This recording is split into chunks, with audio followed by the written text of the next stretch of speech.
ఈరోజు కథ పేరు మట్టి బొమ్మల కళాకారుడు. అనగనగా చంద్రాపురం అనే గ్రామంలో కిరణ్ అనే యువకుడు ఉండేవాడు. అతనికి చిన్నప్పటి నుంచి మట్టి బొమ్మలు తయారు చేయడం అంటే చాలా ఇష్టం. కిరణ్ తండ్రి రామయ్య ఒక కుమ్మరి. గ్రామంలో కుండలు, గిన్నెలు తయారు చేసి అమ్ముతూ కుటుంబాన్ని పోషించేవాడు. రామయ్య తన కొడుకు కూడా తనలాగే కుండలు చేసి జీవనం సాగించాలని అనుకునేవాడు.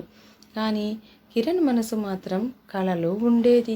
అతను మట్టితో రాజుల బొమ్మలు, రైతుల బొమ్మలు, జంతువుల బొమ్మలు, పక్షుల బొమ్మలు ఎంతో అందంగా తయారు చేసేవాడు.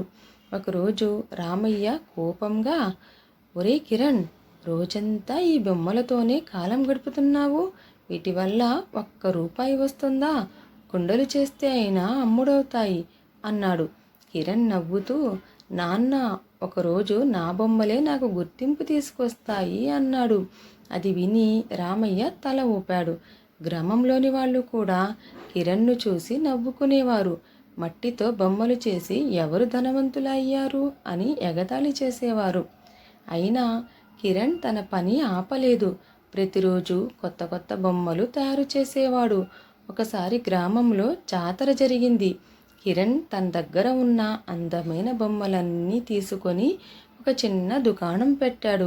జాతరకు వచ్చిన వాళ్ళు అతని బొమ్మలు చూసి ఆశ్చర్యపోయారు. కానీ కొనేవాళ్ళు మాత్రము చాలా తక్కువ.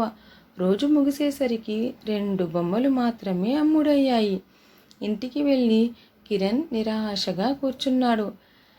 అతని తల్లి లక్ష్మమ్మ దగ్గరకు వచ్చి, నిరాశపడకు బిడ్డా, ప్రతి పెద్ద చెట్టు ఒక చిన్న విత్తనం నుంచే మొదలవుతుంది అని ధైర్యం చెప్పింది.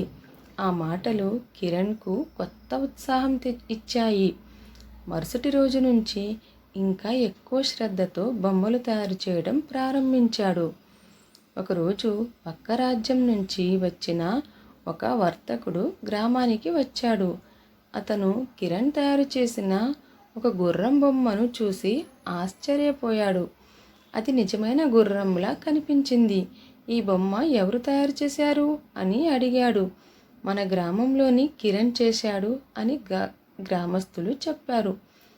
వర్తకుడు వెంటనే కిరణ్ ఇంటికి వెళ్ళాడు. అక్కడ ఉన్న బొమ్మలు చూసి మరింత ఆశ్చర్యపోయాడు.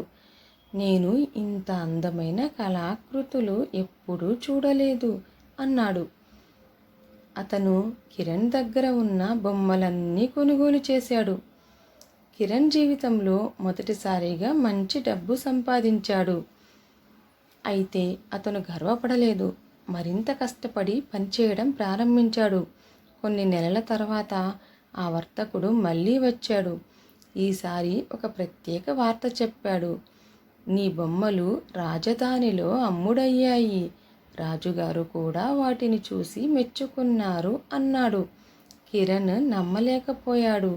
కొద్ది రోజుల తర్వాత రాజభటులు గ్రామానికి వచ్చారు. రాజుగారు నిన్ను రాజధానికి పిలిచారు అని చెప్పారు. గ్రామస్తులందరూ ఆశ్చర్యపోయారు. నిన్నటి వరకు ఎగతాళి చేసిన వాళ్ళే ఇప్పుడు కిరణ్ను ప్రశంసించడం ప్రారంభించారు. కిరణ్ రాజధానికి వెళ్ళాడు. రాజుగారు అతని బొమ్మలు చూసి ఎంతో సంతోషించారు. నీ కళ చాలా అద్భుతంగా ఉంది. మా రాజమందిరంలో ఒక కళాశాలను ప్రారంభిస్తున్నాను. దానికి నువ్వే ప్రధాన కళాకారుడివి అన్నారు.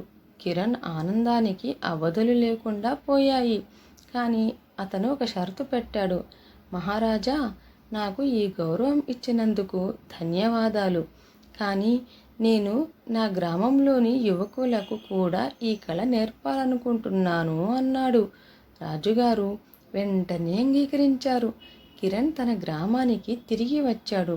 గ్రామంలోని యువకులకు మట్టి బొమ్మలు తయారు చేయడం నేర్పడం ప్రారంభించాడు. కొద్ది కాలంలో చంద్రాపురం గ్రామం మొత్తము కళాకారుల గ్రామంగా పేరు పొందింది.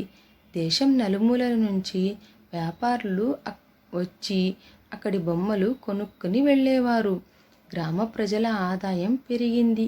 పేదరికం తగ్గిపోయింది. ఒకరోజు రామయ్య తన కొడుకును చూసి గర్వంగా అన్నాడు. బిడ్డా, నేను నీ గురించి తప్పుగా అనుకున్నాను. నీ కలను నువ్వు నమ్మావు, అందుకే ఈ స్థాయికి చేరుకున్నావు. కిరణ్ నవ్వుతూ, నాన్న, మీరు చెప్పినప్పటి నుంచి నాకు మట్టితో పనిచేయడం నేర్పకపోయి ఉంటే నేను ఈ స్థాయికి వచ్చేవాడిని కాదు అన్నాడు. ఆ మాటలు విని రామయ్య కళ్ళలో ఆనంద బాష్పాలు మెరిశాయి. కాలం గడిచింది. కిరణ్ పేరు దేశమంతా వ్యాపించింది. కానీ అతను ఎప్పుడూ తన గ్రామాన్ని, తన తల్లిదండ్రులను, తన మొదటి మట్టి బొమ్మను మర్చిపోలేదు. అతని కథ విని ఎంతోమంది యువకులు తమ ప్రతిభను నమ్మడం ప్రారంభించారు. ఎందుకంటే కిరణ్ వారికి ఒక గొప్ప పాఠం నేర్పాడు. ప్రపంచం మొదట నిన్ను ఎగతాళి చేయవచ్చు, కానీ నీ ప్రతిభను నువ్వు నమ్మి కష్టపడితే అదే ప్రపంచం ఒకరోజు నిన్ను గౌరవిస్తుంది. ఈ కథ యొక్క నీతి, ప్రతిభను నమ్మి పట్టుదలతో కష్టపడితే విజయం తప్పకుండా వస్తుంది. ఇతరులు నమ్మకపోయినా మన కలలను మనమే నమ్మాలి. Thanks for watching.